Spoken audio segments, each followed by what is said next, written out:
Matapos nilang pangunahan ang Break Ranking 2023 National Finals nitong nakaraang Agosto, focus naman ngayon ng mga Filipino break athletes na sina Aliana B-Girl Yani Talam at Year Lord Elim B-Boy Dudut Gabriel ang pagsali sa mga Olympic Qualification Tournament. Kaugnay nito, may panawagan ang dalawang national team members para sa kanilang magiging daan patungo sa Paris Olympics. Kung ano ito, alamin natin sa ulat ni Daryl Oclares.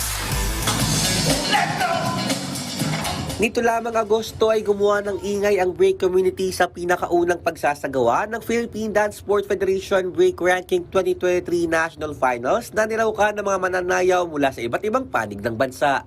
Bahagi ito ng mga ginagawang hakbang ng PDSF para mas mapalapit sa layunin ng bansa na makakuha ng tiket sa Paris Olympics kung saan lalaruin sa unang pagkakataon ng breakdancing. Dahil dito sa ilalim ang mga nagwaging B-Boy at B-Girl na sina Aliana B-Girl Yani Talam at Year Lord B-Boy Dudut Gabriel sa mga qualifying tournaments tulad na lamang ng parating na Hangzhou Asian Games. Kaya may panawagan ng dalawang break athletes para mas mapalapit sa kanilang pangarap na makasali sa Summer Games sa susunod na taon. To be honest po talaga, yung Paris Olympics sobrang lapit na po niya.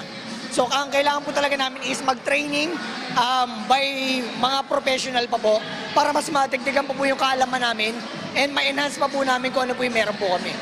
Add up lang po sa kanya yung support po. Hindi namin alam kung saan magagaling basta yung support po kasi iba po yung qualifiers po ng Olympics eh. Hindi po siya yung kunwari, ito po, hindi pa po kami pasok doon. Kailangan po naming lumipad ng lumipad para maka-earn po kami ng points para makapasok po sa Olympics. So, ganun po siya. Bukod naman, kina B-Boy Dudut at B-Girl Yani nakatakda ring sumali sa quadrennial meet sina Ronald Nico Ruadap at Debbie Mahinay. Daryl Oclares, PTV Sports.